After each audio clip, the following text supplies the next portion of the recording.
నీలిమ, జగన్ ప్రభుత్వంలో అస్మదీయులకు లబ్ధి చేకూర్చే విధంగా చాలా నిర్ణయాలు తీసుకున్నారు. దాంట్లో ప్రధానమైనది ఇంధన శాఖకు సంబంధించి కూడా. ఎందుకంటే దాంట్లో వ్యవసాయ మోటార్లకు మీటర్ల ప్రాతిపదికన అంటే మీటర్లు పెట్టాలి అనే ఆలోచనతో కేంద్ర ప్రభుత్వం వద్దని చెప్తున్నా. కేంద్ర ప్రభుత్వం దగ్గర వేరే స్కీమ్ ఉన్నా అది కాదని చెప్పి సొంతంగా ఈ స్కీమ్ని అయితే ఏర్పాటు చేయడం జరిగింది. తద్వారా తన అనుయాయులకు అంటే తనకు సంబంధించినటువంటి కంపెనీలకు, ముఖ్యంగా షిరిడి సాయి కంపెనీకి సంబంధించి కూడా ఈ మీటర్లకు సంబంధించి మ్యానుఫ్యాక్చర్ కట్టబెట్టడం, సో పేద రైతులను కావచ్చు వీళ్ళందరూ చాలా ఇబ్బందికి గురి చేసే విషయాన్ని, తర్వాత ఆర్థిక భారం ప్రభుత్వంపై కావచ్చు, ప్రభుత్వ ఖజానాపై ఆర్థిక భారం పడే విధంగా చేసిన నిర్ణయాలకు ఇప్పుడు ఈ ప్రభుత్వం పునఃసమీక్ష చేస్తున్నట్టుగా తెలుస్తోంది.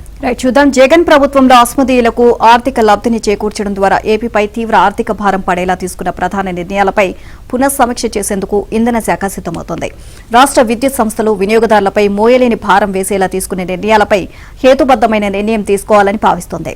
రాష్ట్రంలోని 18 లక్షల వ్యవసాయ పంప్సెట్లకు 4,000 కోట్లతో స్మార్ట్ మీటర్లను బిగించే కార్యక్రమాన్ని ఆపేసి రైతులకు మేలు చేయాలి అన్న యోచనలో ప్రభుత్వం ఉంది. కేంద్రం అమలు చేస్తున్న ప్రధానమంత్రి కిసాన్ ఊర్జా ఏవం సురక్ష ఉత్తాన్ మహాభియాన్ పథకాన్ని అమలు చేయడం ద్వారా రాష్ట్రంలోని రైతులందరికీ ప్రయోజనం కల్పించాలి అని భావిస్తోంది. ఈ పథకం వద్దని గతంలో జగన్ ప్రభుత్వం కేంద్రానికి చెప్పింది.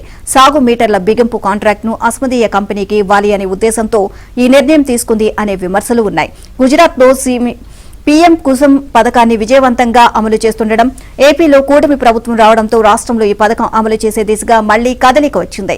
ఈ పథకం కింద రాష్ట్రంలోని వ్యవసాయ పంపు సెట్లకు సోలార్ విద్యుత్తును అందించేలా వ్యవసాయ యోగ్యం కాని భూముల్లో 10,000 మెగావాట్ల దాకా grid connected renewable energy power plant ఏర్పాటు చేసుకునేందుకు కేంద్రం అనుమతులు ఇస్తోంది.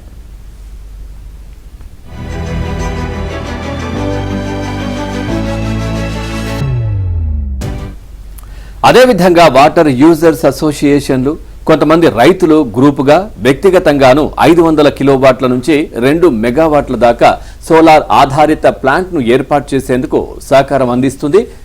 ఈ పథకం కింద కిలోవాట్కు 60 పైసలు లేదా మెగావాట్కు 6 లక్షల రూపాయలను చెల్లించేందుకు కేంద్ర ఇంధన మంత్రిత్వ శాఖ ఆమోదించింది.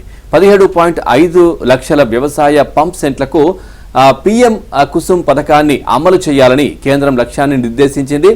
ఈ పథకాన్ని అమలు చేస్తే డిస్కంల నుంచి అధిక ధరలతో కూడిన విద్యుత్ను రైతులు తీసుకునే అవసరం ఉండదని కేంద్రం చెబుతోంది. ఇక రాష్ట్రంలో వ్యవసాయానికి ఉచిత విద్యుత్ పథకాన్ని అందిస్తున్నా విద్యుత్ వినియోగానికి అయ్యే భారాన్ని డిస్కంలకు ప్రభుత్వం చెల్లిస్తోంది. ఇక పీఎం కుసుమ్ పథకాన్ని అమలు చేస్తే జీవితాంతం రైతులకు ఉచిత సోలార్ విద్యుత్ అందుతుందని, పగటిపూట సౌర విద్యుత్ ద్వారా పంప్ సెట్లను వాడుకోవచ్చునని కేంద్ర ఇంధన మంత్రిత్వ శాఖ చెబుతోంది.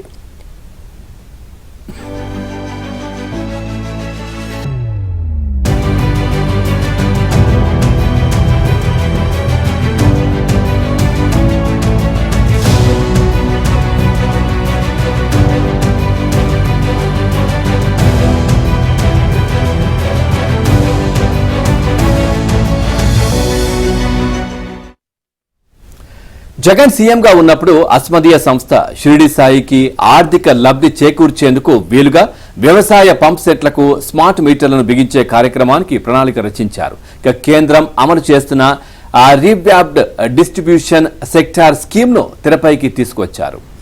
గత ఏడాది గృహాలకు వ్యవసాయ పంప్ సెట్లకు మీటర్లను బిగించేందుకు డిస్కంలు టెండర్లను పిలిచాయి.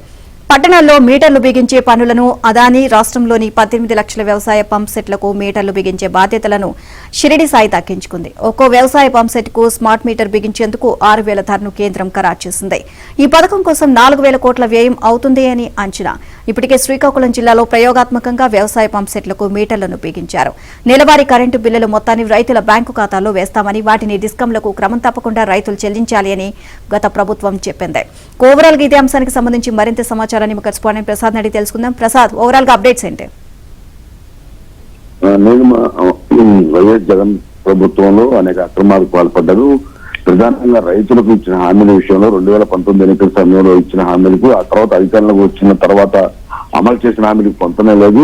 వారికి అందిస్తున్న రుణాలు కావచ్చు, ఇతర సహాయాల విషయంలో కూడా జగన్మోహన్ రెడ్డి మోసం చేశారు. చివరికి ఆ సాగు మీటర్లకు సంబంధించి కూడా నిబంధనల గురించి కేంద్ర ప్రభుత్వ ప్రతిపాదనలు ఏమాత్రం పట్టించుకోకుండా స్వప్రయోజనాలుగా జగన్మోహన్ రెడ్డి ప్రారంభించారు. షిరిడి సాయి సెక్యూ ఒప్పందాలు ఇందుకు నిదర్శనంగా కూడా నిలుస్తా ఉన్నాయి. ఒకవైపు కేంద్రం రైతులకు మేలు చేసే విధంగా కొత్త ప్రతిపాదన తీసుకురాగా దాన్ని కూడా వ్యతిరేకిస్తూ సొంత నిర్ణయాలు చేస్తూ అయిన వారికి ఇష్టానుసారంగా కట్టబెట్టారు. అందులో ప్రధానంగా షిరిడి సాయి ఒప్పందానికి నిదర్శనం. ఎందుకంటే గతంలోనే షిరిడి సాయి సంస్థకు సంబంధించి అనేక ఆరోపణలు వ్యక్తమయ్యాయి. ఆ రోజు తెలుగుదేశం పార్టీ వామపక్షాలు పెద్ద ఎత్తున షిరిడి సాయికి అన్ని కాంట్రాక్టులు కట్టబెడుతున్నారంటూ రోడ్డుపైకి వచ్చి ఆందోళన చేసినప్పుడు కూడా ప్రభుత్వం ఎక్కడ కూడా వాటిని పట్టించుకోకుండా వారికి కేటాయింపులు చేస్తారు. ఇప్పుడు సాగుమేటలకు సంబంధించి రైతులపై భారం వేసే విధంగా కూడా తీసుకున్న నిర్ణయంపై సర్వత్రా విమర్శలు వ్యక్తమైనప్పటికీ కూడా అతనికి ఆ రద్దు చేకూర్చే విధంగానే జగన్మోహన్ రెడ్డి వ్యవహరించిన తీరుపై ఆ రోజు రైతాంగం కూడా తీవ్ర ఆక్షేపణ వ్యక్తం చేసింది.